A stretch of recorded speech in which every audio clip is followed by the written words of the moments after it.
son las comparaciones más importantes que hacemos entre, por lo menos, los dos procesos anteriores. Voy a explicar un poquito el contexto histórico.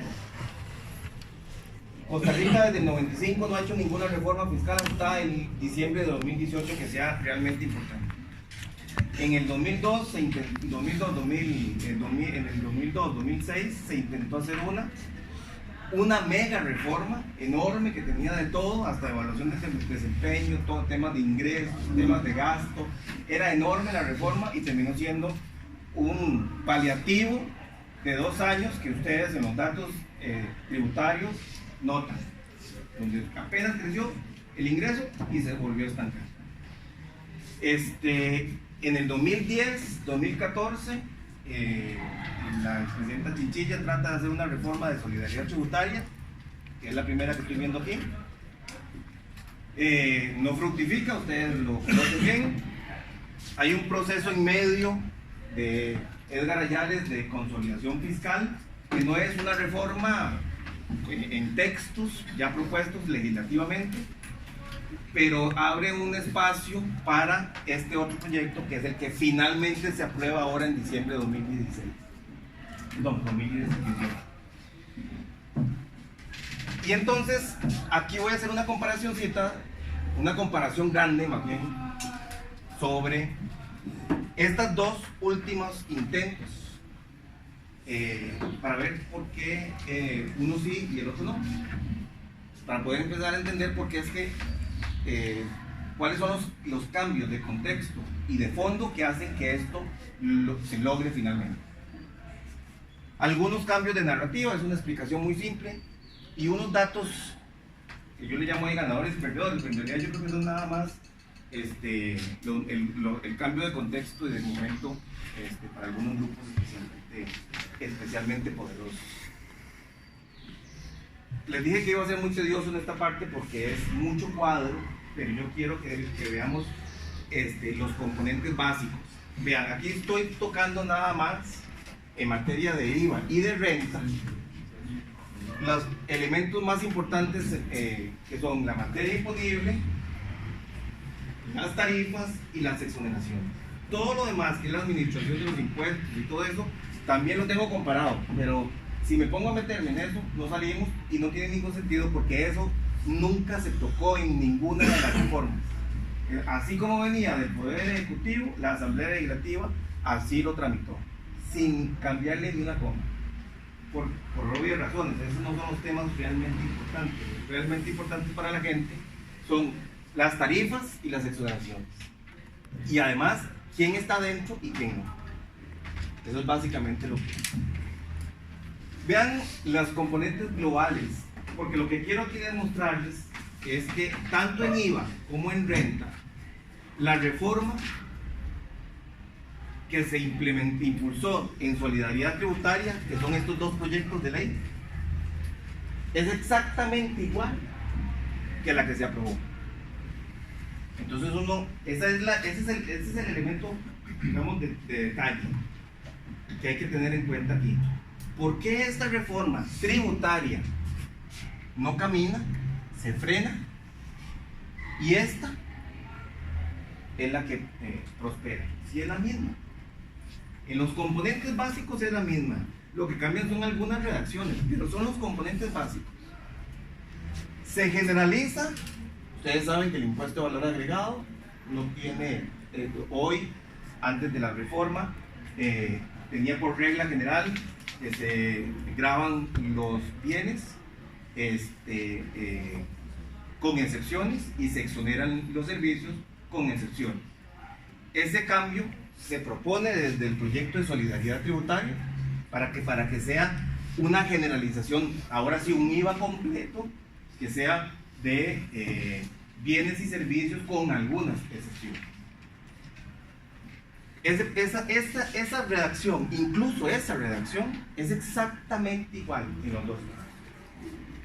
En la de la administración de los certificados y en los buenas. Hay algunos ajustes que se meten al final en esta. Por ejemplo, en el caso de los servicios prestados por el Estado, se le permite a las empresas que paguen el impuesto a 180 días. por razones de gestión empresarial y porque el Estado paga lento. En esta reforma, al final, se incluyó al Estado como contribuyentes para saber qué es lo que pasa en la economía completamente. Es un cambio casi que de forma. Se pasa de una deducción física a la deducción financiera. La deducción física es que cualquier cosa que se produce, todo lo que está incluido en ese bien es deducible del impuesto, y se pasa a una contabilidad que permite esa deducción por documentos contables. Esto, hasta la redacción, si ustedes lo comparan, es exactamente igual. No hay un solo cambio aquí.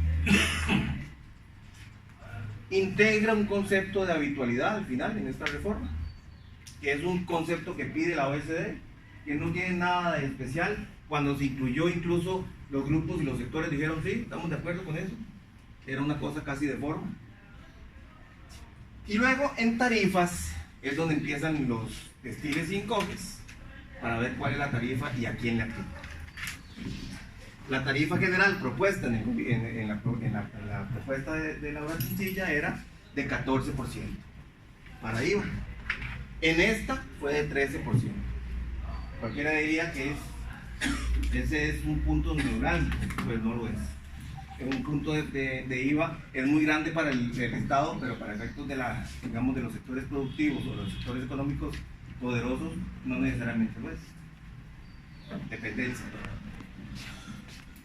Hubo tarifas diferenciadas, pero por ejemplo ustedes ven que en pasajes aéreos es la misma, ¿verdad? Quiero hacer una cosa de contexto. Este es el texto base cuando se presenta a la Asamblea Legislativa. Este es el texto final, que en este caso fue el que se aprobó, pero no prosperó en la Sala Constitucional. Este es el texto base del 20.580 de fortalecimiento, y esta es la ley finalmente aprobada, para poder saber qué es lo que estamos comparando. No se lo dije al principio. Entonces vean, por ejemplo, pasajes aéreos quedaron con tarifa diferenciada. Se hizo una diferenciación adicional para lo que eran pasajes aéreos internacionales comprados en Costa Rica.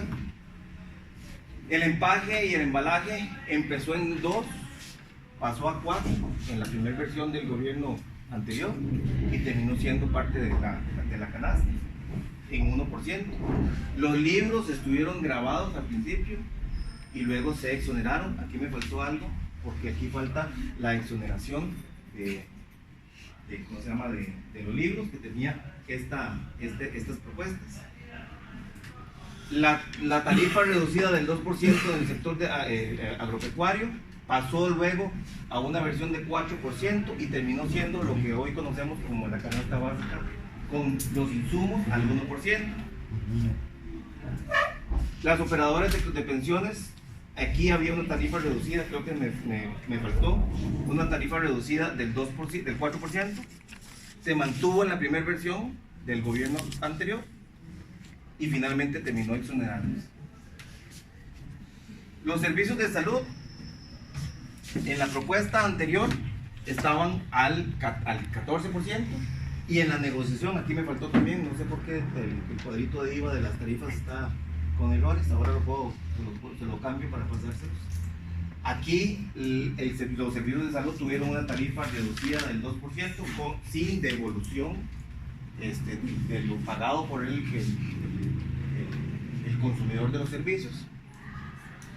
Y en esta propuesta entra con 4%, con un mecanismo de devolución, y finalmente se aprueba así.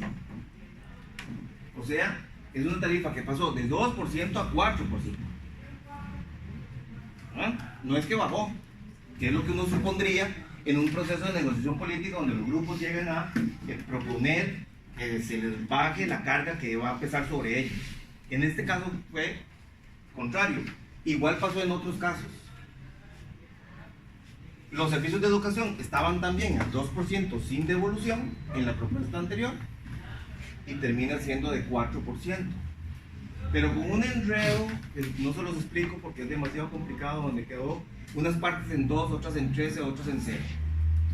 Porque la discusión sobre eso fue muy enredada, especialmente al final del proceso último, y terminó siendo un enredo. Al final, Hacienda está definiendo que esto se va a quedar en exoneración para algunas partes de la educación pública y privada. Después les puedo pasar un cuadrito que tengo donde se analiza esa parte.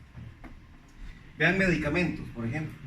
Medicamentos que se mantuvieron exonerados en la primera versión del 2011, luego en marzo del 2012 todavía estaban exoneradas. Al principio de este proceso último estaban exonerados y terminaron con una tarifa del 2%. Subió la tarifa. Otra cosa de contexto que es importante tener claro: entre esta y esta versión hay textos, múltiples textos que están en proceso de negociación. Entonces, por ejemplo, medicamentos, entre estos dos hubo momentos en que estuvo en 13, bajó a 4, volvió a 13, volvió a 2 y se mantuvo en 2. Porque así va la negociación, así se va dando la negociación. ¿Y qué es lo que sugiere eso? Que hay grupos que querían grabar, como por ejemplo, obviamente el Ministerio de Hacienda y parte del equipo económico de Hacienda, del gobierno, y otros grupos, obviamente ellos, que querían estar primero exonerados y luego con un tratamiento parecido al de la canasta básica que al final quedó diferente a la canasta. La educación privada, bueno, yo les decía ahí, la educación privada estaba al 10% en las propuestas anteriores, pasó a 13% en la primera propuesta que envía el Ejecutivo, el gobierno anterior, y termina en esta tarifa de 2%. Bueno, ahí hay otros cambios que no vale la pena meter. Exoneraciones, yo no voy a entrar en el detalle, pues son una cantidad enorme, porque como la gente sabe que va para adentro del impuesto, busca ver cómo se sale del impuesto. Pero lo más importantes son, digamos, los que están en esta firma. Y cuando digo importantes, no estoy hablando en términos recaudatorios, sino en términos políticos, del grupo de poder que está detrás de esa producción o de ese bien o servicio grabado. Si ustedes ven, en la primera versión de solidaridad tributaria se hablaba de la canasta básica exonerada, se daba totalmente excluido todo lo que tuviera que ver con eso, y los insumos que estuvieran al 13 o que estaban exonerados quedaban igual. Eso no se tocaba. En la discusión con el grupo, con el sector agropecuario, el sector que es muy poderoso en el país, ellos plantean varias cosas. Lo primero es que habían una serie de semillas o de productos que eran básicos para la producción de todos los bienes del sector agropecuario, o de la gran mayoría, y para la alimentación de los animales que se utilizan en las granjas para tanto en la producción de carne como en la producción alimentaria. Entonces, digamos, proponen que esto esté exonerado. Esta discusión se mantuvo ya para la versión inicial de este proceso, ¿verdad? Y se le agrega la idea de los derivados para producir los alimentos de Entonces se amplía el espectro, digamos, de exoneración para esos bienes específicos. Finalmente, pasan de estar exonerados a tener una tarifa del 1% porque entran en la discusión de la canasta básica. Es un sector muy poderoso que no estuvo de acuerdo con la forma en que estaba estructurado antes, y ahora, en esta última, sí lo estuvieron. Entonces uno diría, es muy extraño que estuvieran de acuerdo en una tarifa de IVA cuando ya habían ganado la posición de una exoneración. Entonces uno dice, pero debería ser, es contrasentido eso, va contra el sentido común. Uno debería esperar más bien una rebaja, porque los grupos llegan a presionar a los diputados y a la Asamblea Legislativa, y la tendencia es a que se debiliten las reformas. La canasta básica famosa, ¿verdad? Durante 3 versiones del proyecto estuvo exonerada. Eso sí, definida por el INEC, de acuerdo al nivel de consumo de las familias. Y cuando se da la negociación entre la versión inicial y la ley, a los grupos económicos, especialmente el sector agropecuario, que es el que produce produce e importa los productos de canasta básica, digamos, se les vendió la idea de meter toda la cadena de producción a una tarifa igual para ellos. Eso significa para ellos que el impuesto es neutral, porque lo que cargan al consumidor lo descargan o más bien lo que cargan, lo que tienen que pagar a los proveedores, lo descargan con lo que les pagan el consumidor.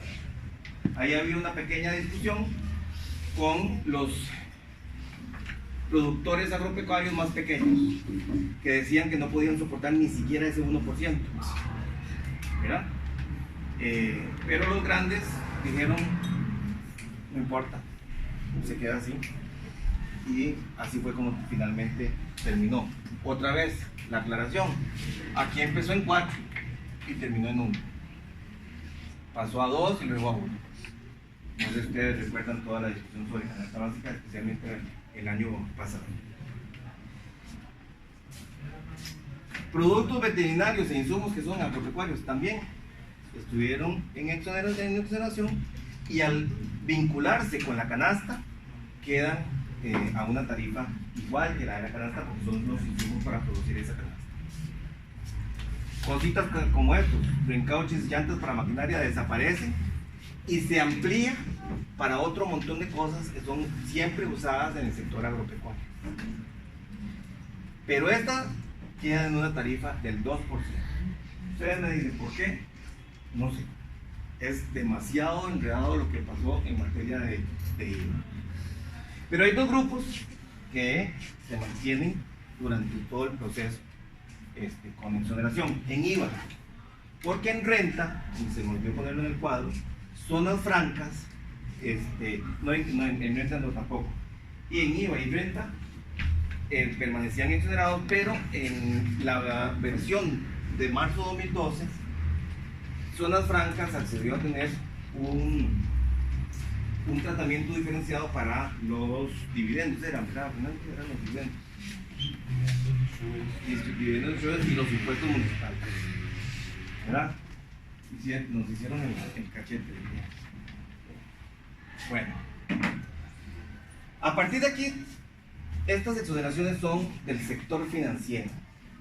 Si ustedes ven, empiezan con estas versiones con exoneraciones poquitas y se van ampliando conforme va procesando el proceso de organización. Yo le decía a Fernando, a mí me parece que el sector agropecuario, pero especialmente el sector financiero, es el gran ganador en este proceso de reforma. Es ganador, pero tiene una enorme ventaja para efectos tributarios, y es que globaliza todo el sector y entonces se hace mucho más simple el proceso de recaudación en ese sector. Si ustedes ven, en estas versiones, los préstamos y créditos, o sea, los intereses y las comisiones por esos préstamos y los créditos estaban exonerados. Era una discusión que había quedado por fuera. Vuelven a estar en algún momento exonerados, pero excluidos de todo el resto de los servicios de intermediación financiera y de no intermediación financiera que tienen las entidades financieras de los bancos, ¿verdad? Y entonces lo que hace Hacienda en esta primera versión es que separa los préstamos de todo lo demás. Exonera los préstamos y todo lo demás queda grabado. Grabado con el impuesto de valor agregado. Ellos llegan a un punto en que negocian nuevamente con Hacienda y todos los préstamos y créditos vuelven a quedar exonerados. Y la desagregación de los servicios de intermediación financiera se desarrolla digamos, en los textos que se van proponiendo. Ven ustedes, por ejemplo, las transferencias realizadas por medio de entidades financieras supervisadas, las comisiones de tarjetas de crédito, los avales y garantías, las primas de seguros de rentas vitalicias, los arrendamientos financieros, todos los servicios de intermediación financiera y no intermediación financiera empiezan a exonerar. Otras exoneraciones interesantes: arrendamientos de inmuebles. Primero, con una versión de para lo que fuera vivienda, pero después se amplía a las alquileres que hacen las organizaciones religiosas, y eso fue precisamente por una solicitud expresa de los grupos religiosos en la Asamblea Legislativa. Para esta versión se mantiene ese proceso de negociación y se revierte la decisión y termina haciéndose un umbral para los arrendamientos superiores a 1.5 salarios básicos, a partir del cual se paga la tarifa general del 13%. Otra vez pasa de una exoneración total a un gravamen puntual, ¿verdad? O una separación del, digamos, un umbral para excluir a los alquileres menores a 700.000 colones más o menos. Y se agregan cositas como esta: arrendamientos que hagan las pymes y las MIPYMES, MIPYMES y las MIPYMPAS, que son las del sector agrícola, también con un umbral de 1.5 salarios básicos. Entonces son pequeños regalitos que se le hacen a grupos específicos que llegan a hacer una solicitud específica sobre eso, o cuando algún diputado considera que le puede servir para efectos de proyección. Si ustedes ven, pueden ir diferenciando ya los grandes cambios que son de los sectores grandes, que tienen que ver con la estructura del impuesto, y pequeñas logros que van obteniendo grupos pequeños de la sociedad, que tienen, como decía ahora Fernando, mucho menos capacidad organizativa, pero que pueden hacer alguna canalización por medio de alguna fracción legislativa. Esta fue una discusión muy interesante, porque siempre se intentó ver no si era el umbral correcto o si era la tarifa correcta, que es la del 13%, sino si pagaban si pagaban después del umbral o pagaban sobre la totalidad de lo que se estaba consumiendo, tanto en electricidad como en...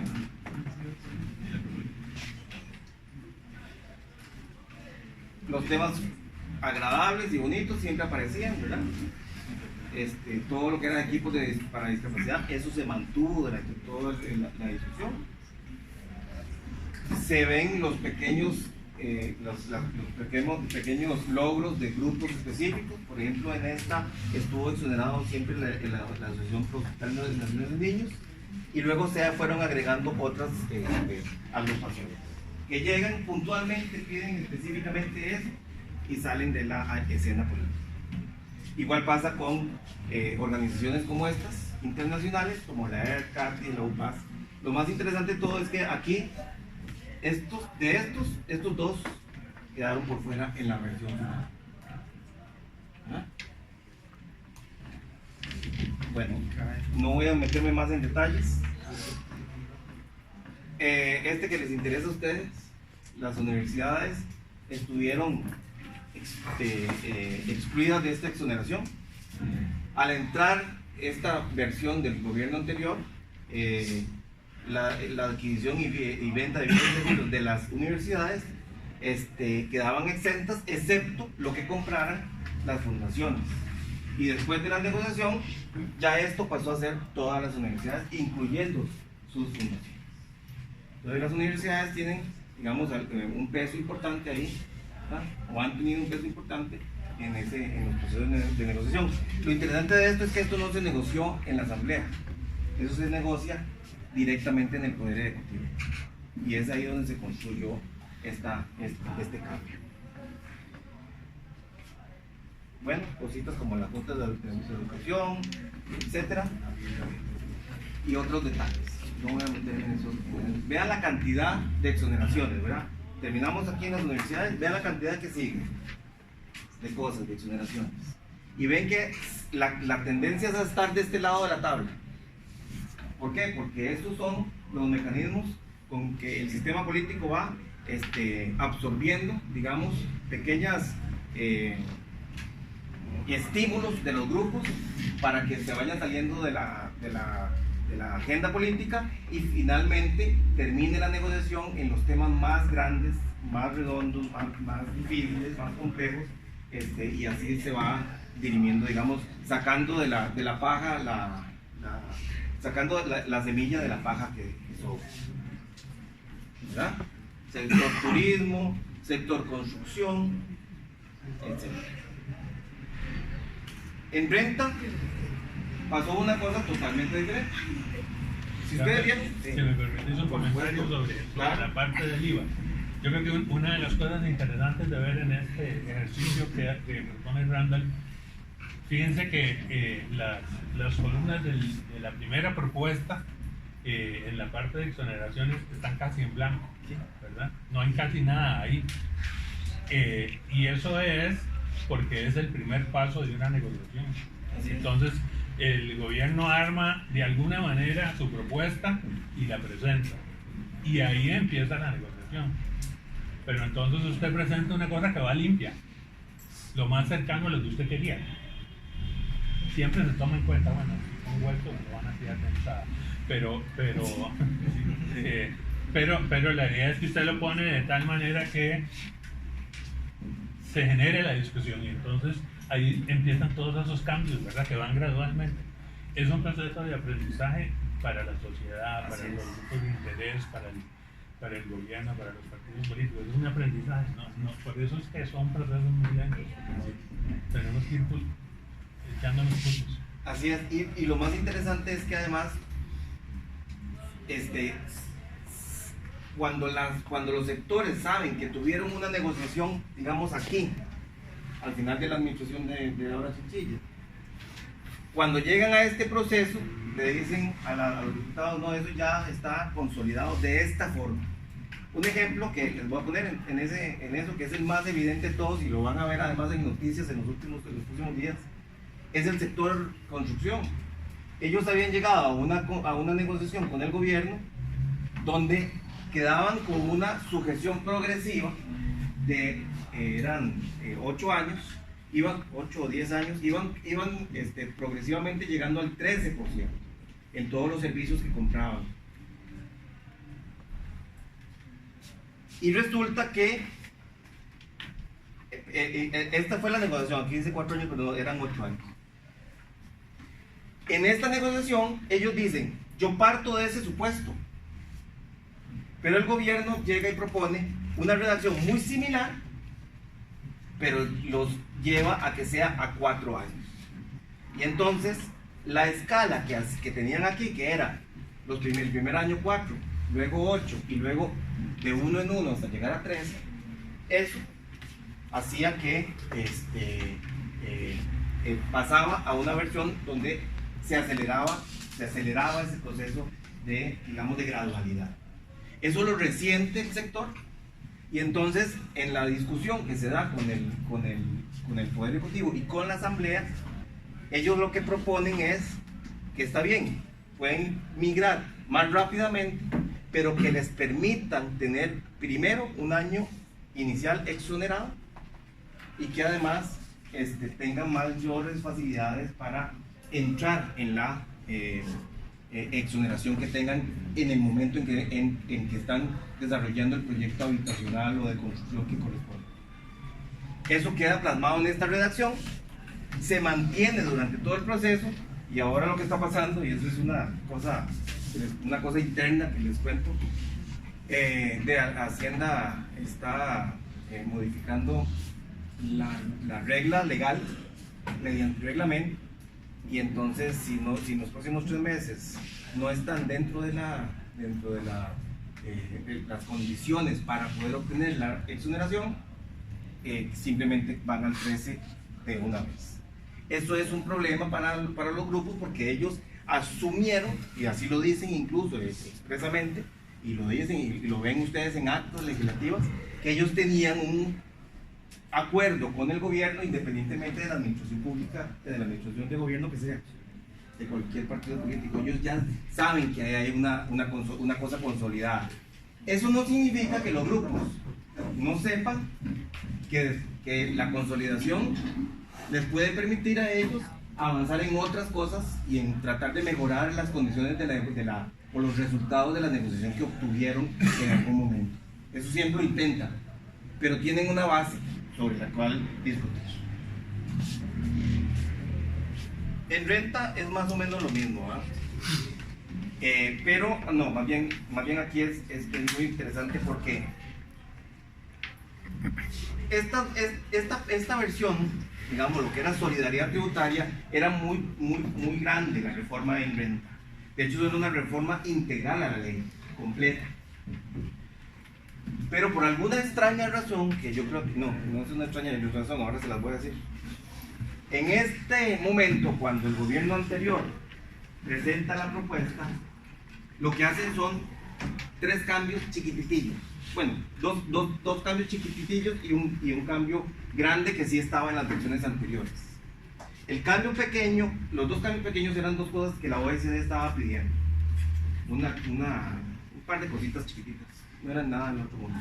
Y crear el impuesto a las ganancias y las rentas de capital. ¿Verdad? Nada más. Ese capítulo de ganancias y rentas de capital venía desde la primera versión. En la segunda versión se mantiene. Y en esta versión se mantiene prácticamente igual. Ahora vamos a ver el detalle.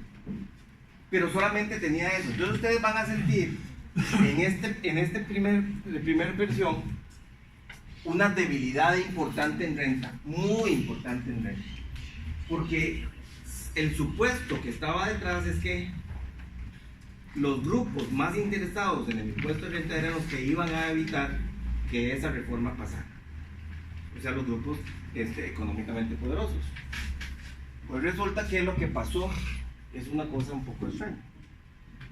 Se fue alimentando el impuesto de renta en la última versión con todo lo que había aquí. Y ahora les voy a poner ejemplos. Vean, por ejemplo, este cambio es muy importante porque hoy existe una exoneración muy fea en el impuesto de renta, que es que una sociedad que distribuye dividendos con otra sociedad está exonerada independientemente de que la sociedad 2 tenga actividad económica. La lógica de esa exoneración era que las empresas pudieran capitalizarse, ¿verdad? Las empresas pudieran capitalizar a otras. Pero lo que finalmente pasó es que terminaban usándose como cascarones para reducir la base imponible de mucha gente. Entonces ahí tenían la empresa que sí tenía actividad económica, que le traspasaba dividendos a la empresa que no tenía actividad económica, y esa que no tenía actividad económica lo que hacía era pagar la empleada del carro, el leasing del carro, etc. Entonces, para cerrar ese portillo se metía esta frase que fuera utilidades, dividendos distribuidos a las empresas, pero que tuvieran actividad económica, porque es para capitalizar. Esto se mantiene en estas 2 versiones, un pleito grande, porque este es un pleito realmente grande.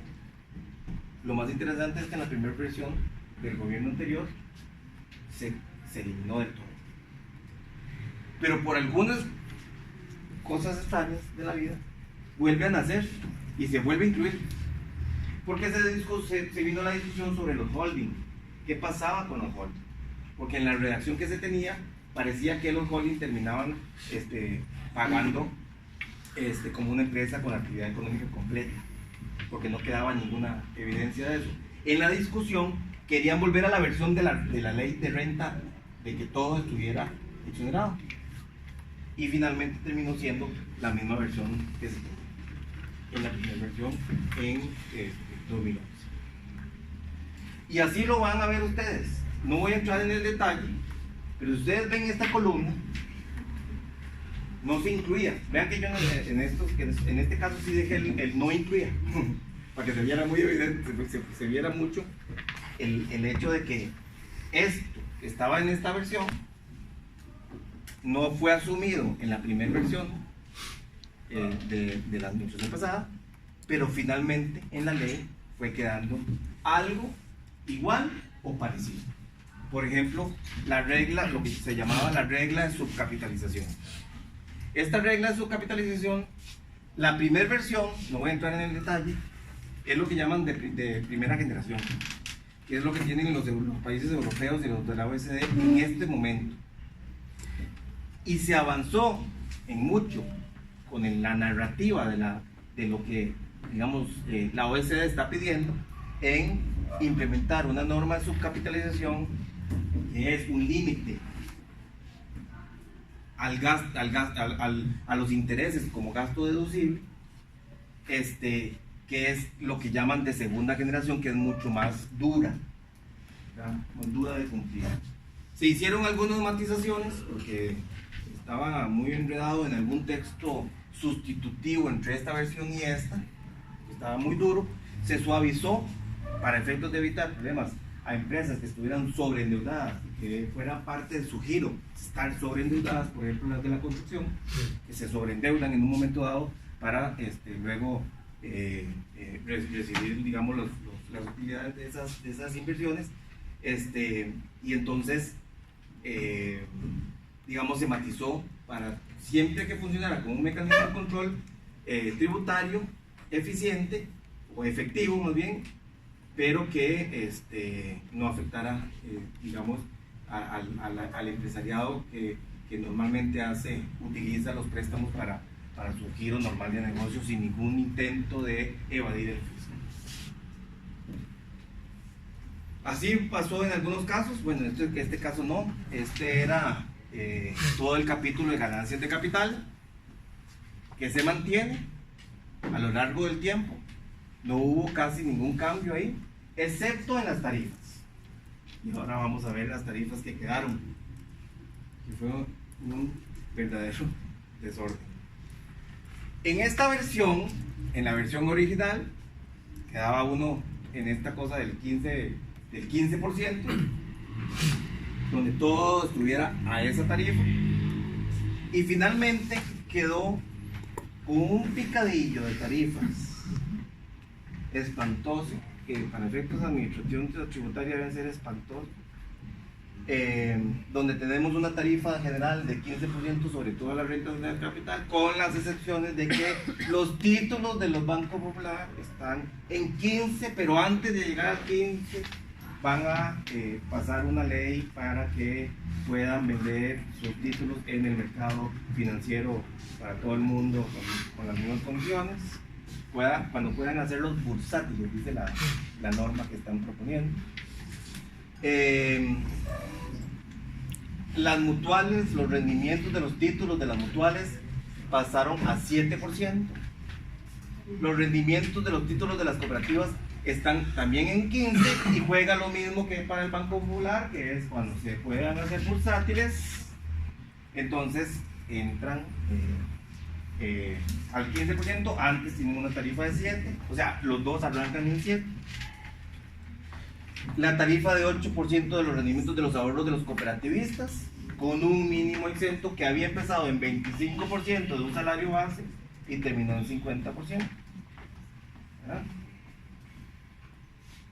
Había empezado con una tarifa la distribución de los excedentes de las cooperativas del 15%, luego pasó al 10%, luego pasó al 8% y volvimos a la versión del 10%. Hoy pagan 5% y pasan a pagar 10%. Los solidaristas lograron su propia escala específica, ¿verdad?, de los excedentes cuando distribuyen, con rangos por salario base, como los que están aquí. Este es muy interesante porque en la primera versión no se tenía la idea de gravar más los salarios, de aumentarle la carga a los salarios.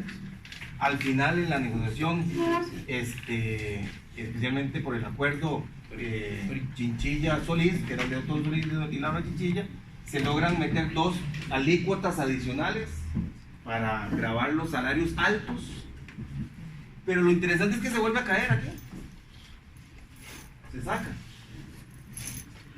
Y vuelve a sacarse la redacción y se vuelve a pegar finalmente en esta última vez.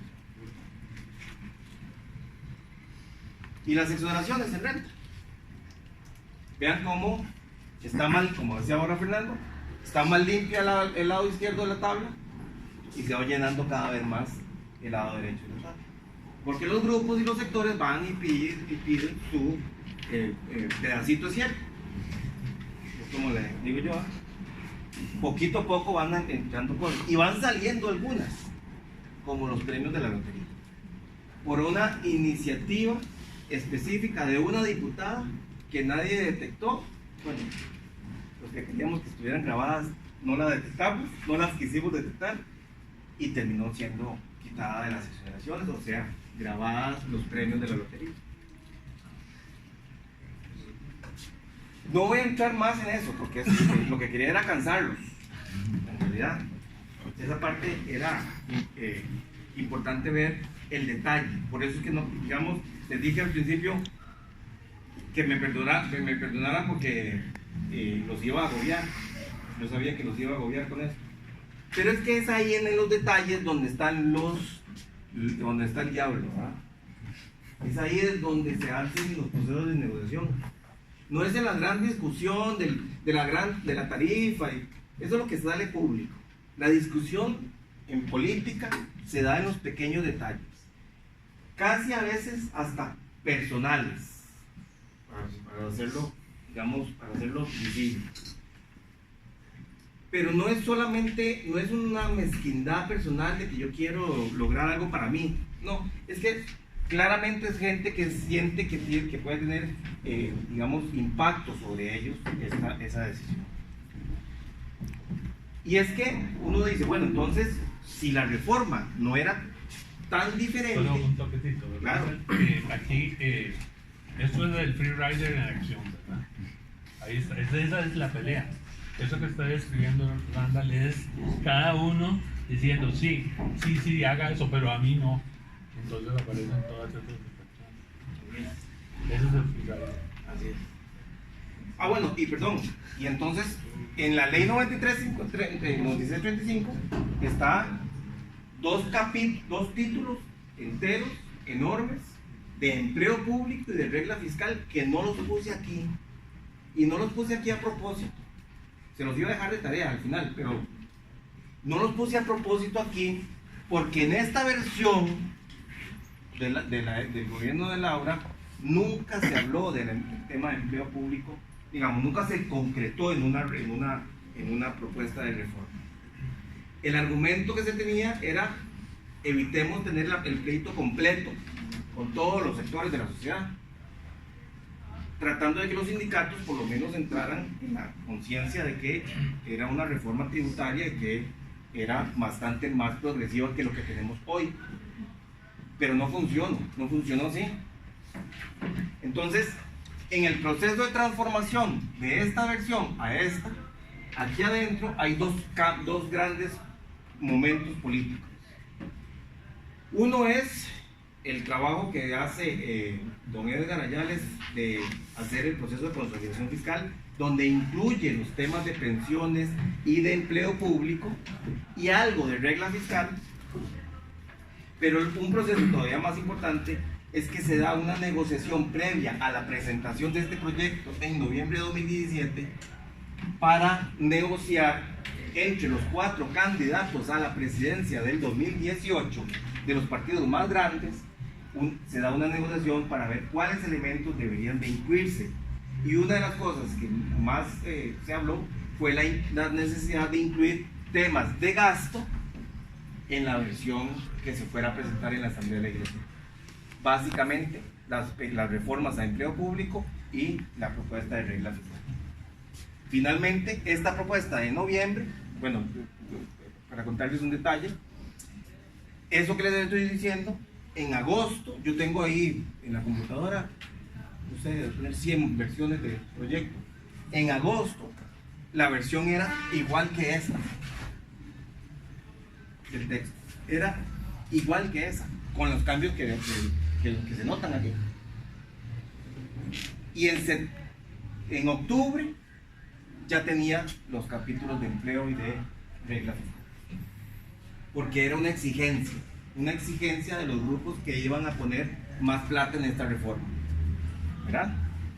Si ustedes ven, renta empezó así chiquititico y se fue ampliando. Eso hizo que el sector empresarial sea el que más esté aportando.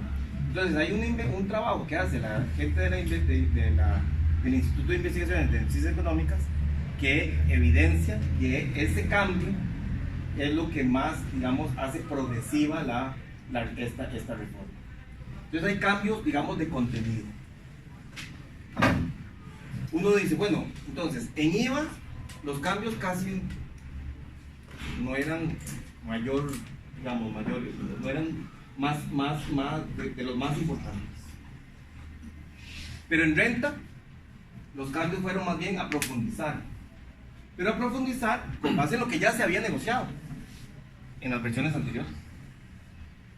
Entonces cuando uno ve el panorama completo, uno dice, esta reforma tributariamente es la misma, con cambiecitos, sí, hay cositas, ¿ya? Está bien. Digamos, el gran cambio en ventas, en IVA, para mí es la parte de la canasta básica del 1%, porque eso sí no se había discutido antes. Y en renta, probablemente, no, nada, porque la globalización estaba antes, el impuesto de ganancias de capital estaba antes. Es decir, ¿cuál es el gran cambio que provocó que esta reforma sí prosperara y la anterior no? ¿El discurso político fue lo que provocó que la reforma cambiara? No. Yo aquí estoy haciéndolo por etapas para saber cuál es el corazón de lo que se proponía en aquel momento. En solidaridad tributaria ustedes veían a don Fernando por todos los foros hablando de la importancia del financiamiento de la política pública, de los servicios que el Estado da y de reducir los riesgos que el déficit tenía. Cuando llega don Edgar Ayales, don Edgar retoma mucho de ese discurso y empieza a plantear lo importante de la estabilidad y de volver a reconstruir el pacto social fundamental que nos une como sociedad. En los primeros años, aquí hay un vacío, ¿verdad? Los primeros 2 años de la administración Solís simplemente se varó la discusión fiscal. Luego hay un proceso de negociación entre candidatos con el gobierno. Aquí es donde se agrega el proceso de los temas de gasto, de empleo público y reglas. Al finalizar la administración empiezan a hablarse de los problemas de liquidez, y ese es el corazón del discurso.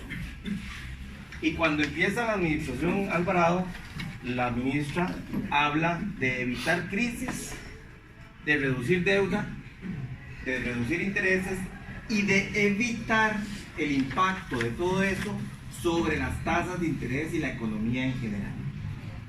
O sea, evitar que migre del tema fiscal al tema económico, al ámbito económico.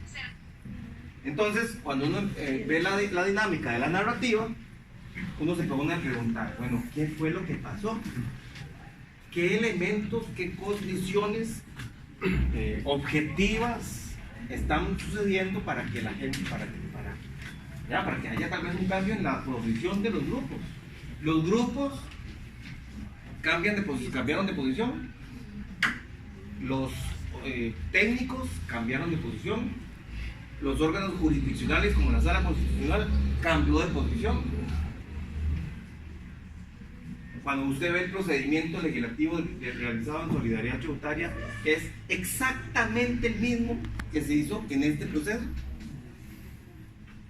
¿Ah? ¿Cuál fue el cambio? Si no hubo, o sea, si la narrativa es como antojadiza más que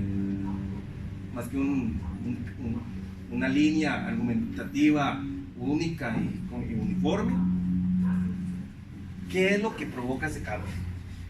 Yo aquí en este gráfico lo que puse fue nada más el balance financiero y primario, y le puse en colores las etapas que les acabo de plantear como la narrativa. Esta.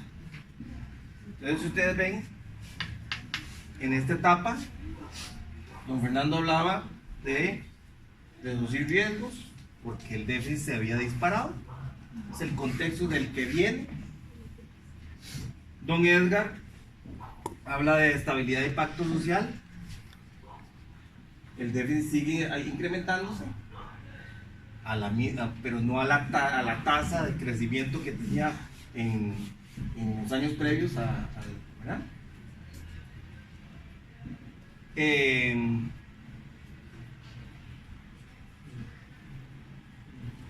Don Luis Guillermo dice: paremos la cosa,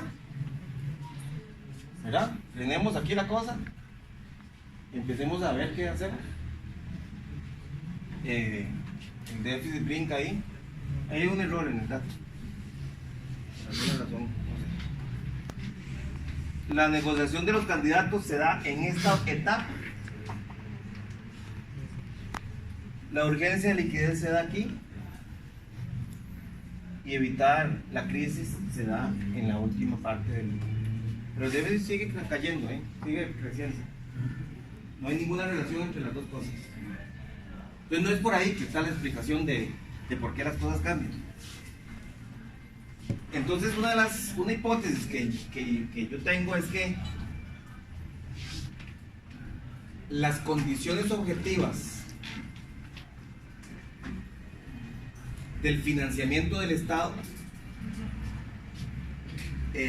cambiaron bastante, especialmente en los últimos años, generando mayores riesgos a grupos y sectores nacionales,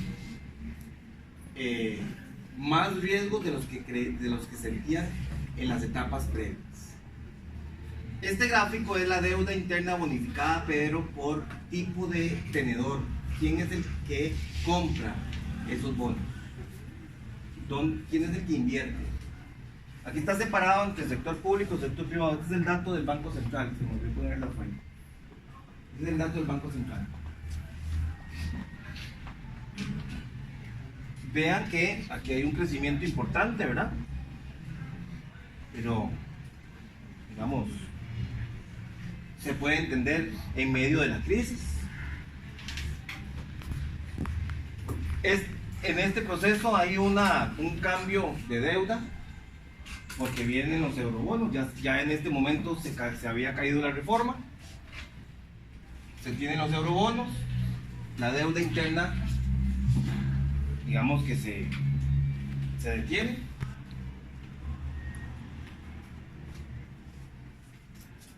pero no fue suficiente y se vuelve a acelerar.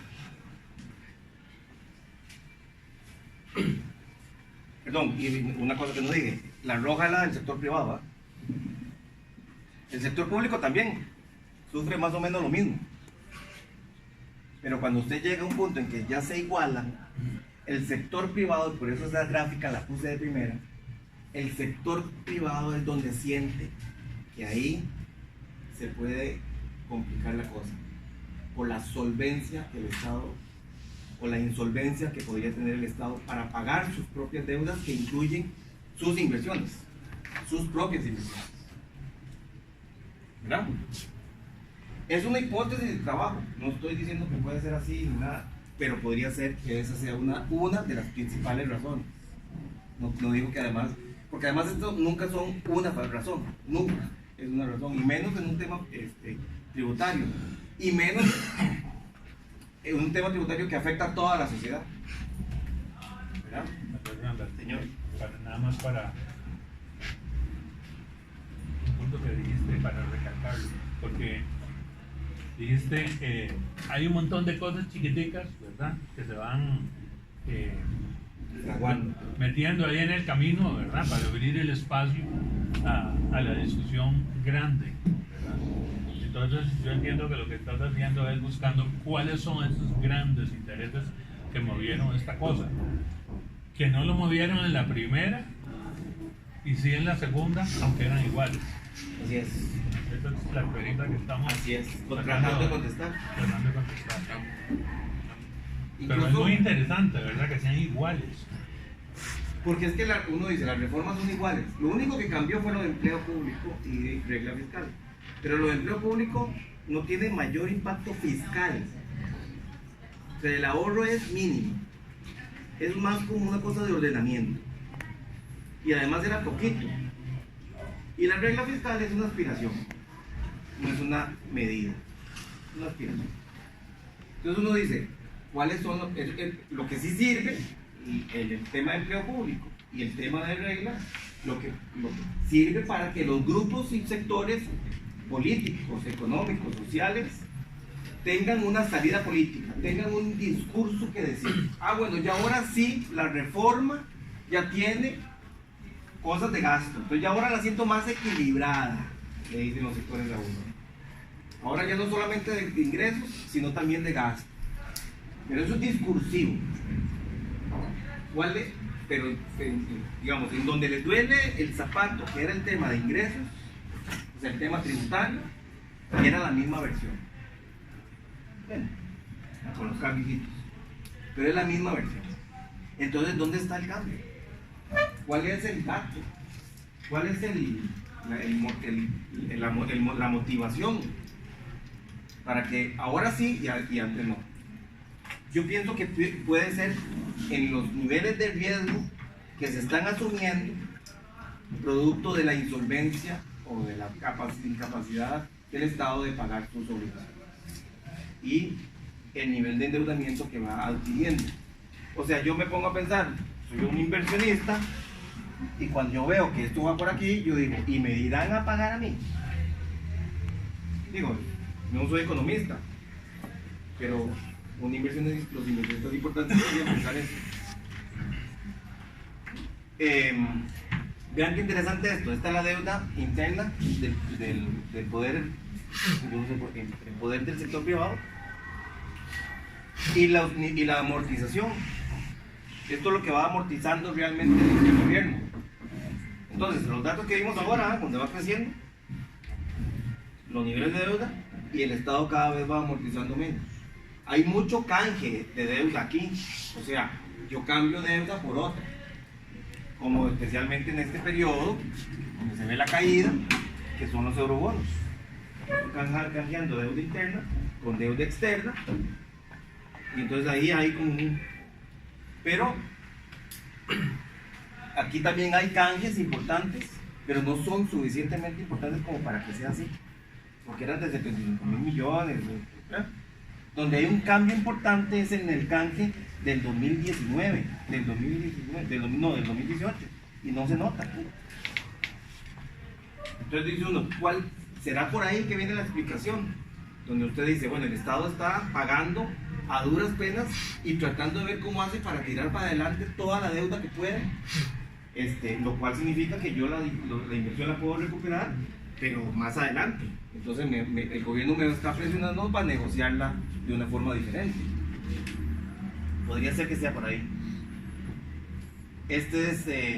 Bueno, la deuda interna y externa, lo traía nada más para que lo vieran, ¿verdad? Porque aquí tuvimos el impacto de los eurobonos, ¿verdad? Pero después otra vez sigue creciendo, no se frena. Las necesidades de financiamiento del gobierno son muy altas. En el mismo dato, este es el dato de amortización e intereses, pero de acuerdo al flujo de caja tesorería, que yo no lo había visto, que lo habían puesto en la página web de Hacienda.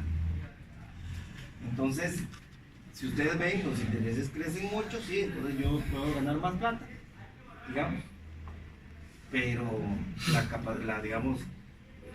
la pregunta es si el Estado va a poder pagar tan fácilmente esto. Había un gráfico que andaba en la tesorera sobre los vencimientos y que los bonos vencían casi todos en el 2018, 2019, 2020, todo concentrado ahí. Entonces, las necesidades para pagar eso eran muy altas, ¿verdad?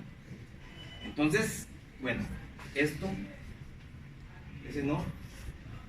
no, digamos, eso es lo mismo, pero distribuido por fechas, por periodos de vencimiento. Entonces ustedes tienen aquí el de menor a un año, ¿verdad? Es este. Y entonces a uno le parece muy extraño que el ejecutivo haya dicho que a ellos todo lo concentraron muchísimo en deuda de corto plazo. Hay que ver los datos ya después, porque ¿verdad? Los vencimientos son en estos años, son 18, 19, por ahí, 20. Pero lo que más crece son los de mediano plazo. ¿Verdad? Eso puede ser también por los canjes de deuda. Lo que pasa es que la gente estaba dispuesta, según lo que ha dicho la tesorera, a canjear la deuda, pero siempre a corto plazo. Porque ya a más de 10 años yo ya no me la hago. Eso es lo que les dicen ellos. Hay que profundizar en estos datos, ¿verdad? Y hay que profundizar, y esa es la idea que yo quisiera plantear, que hay que buscar las respuestas a ese interrogante. Yo quiero hacerlo para efectos de mi tesis, pero aquí también lo suelto para que ustedes planteen, ¿no? También podría ser tal cosa, porque como siempre es multifactorial, aquí lo importante al final es saber que hay grupos de interés que tienen, que son ganadores o perdedores de cualquier tipo de reforma y de su contexto, no solamente de la reforma en sí misma, sino de las condiciones económicas que tiene el país en un momento dado. Entonces, algunas cosas que a mí me surgen como para empezar a generar la discusión. ¿Cuáles son las razones de esto? Bueno, hay razones, yo creo, de contenido, de fondo, y hay razones de contexto. Hay una narrativa que, si ustedes vieron, no se los dije ahora, es una narrativa que va haciéndose cada vez más cruda en términos de los riesgos, ¿verdad? Cada vez el coco está más cerca. Y entonces usted oía a la Contralora decir, y a la ministra de Hacienda, por ejemplo, es que ya el lobo no es que va a venir, es que ya está sentado en la sala. Y lo decían en foros, ¿verdad? Entonces la narrativa se pone más cruda. Sí, eso está bien, es un elemento de contexto.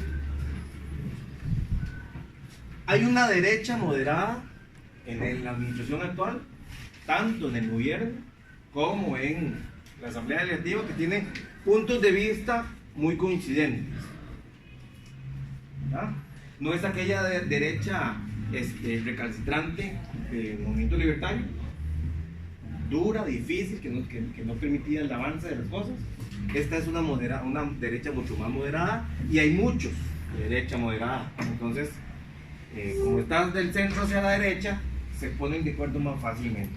Si fuera del centro a la izquierda, la mayoría probablemente se pondrían de acuerdo con otro tipo de reforma. Lo que les decía ahora, el tema de empleo y regla fiscal, lo que da es una salida política narrativa, de discurso, a los grupos, porque entonces dicen, bueno, ya está más equilibrado entre ingresos y gastos, ¿verdad? Ahora sí estoy dispuesto a que pase, porque ahora está el otro lado de la moneda. Pero todo esto es de contexto. Aquí puede uno integrar algunos elementos.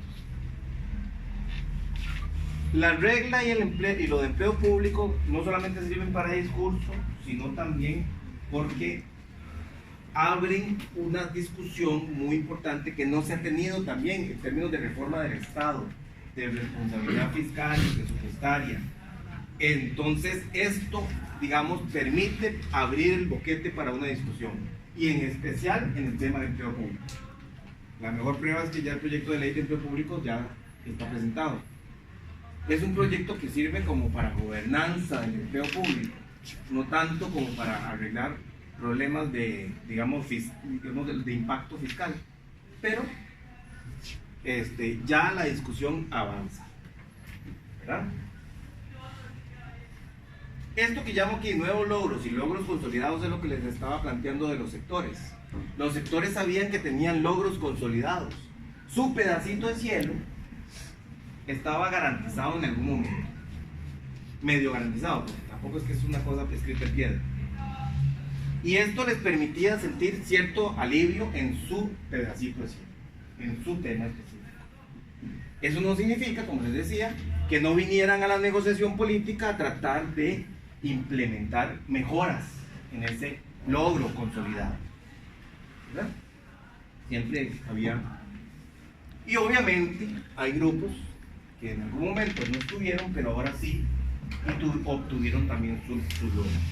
Pero todos estos, como decía don Fernando, son o grandes grupos, como el sector agrícola, como el sector cooperativo, como el sector financiero, que son muy poderosos y hacen un empuje hacia sus intereses mucho más masivo y mucho más grande, y en el texto se nota.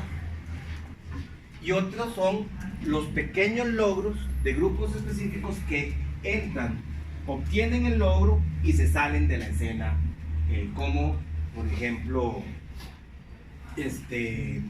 algunas organizaciones como la iglesia, como las iglesias en general, que son poderosas pero no son tan poderosas como esos otros grupos. Y entonces entran, obtienen lo que quieren y se salen. Por ahí va, digamos, ese análisis que uno debería hacer del proceso político que va alrededor de una reforma tributaria y las condiciones por las que se dan, digamos, las condiciones que permiten, que son permisibles para que haya viabilidad política para una reforma. Esas condiciones son más de contexto y de, digamos, grandes logros que de los detalles específicos de la reforma tributaria, que es lo que él se veía en la discusión pública, que parecía que esa era la gran discusión. En realidad yo creo que era los grupos viendo en qué le beneficiaba, en qué le perjudicaba en cierto modo. Y ya me callo para que puedan hablar. Don Fernando, regáñenme.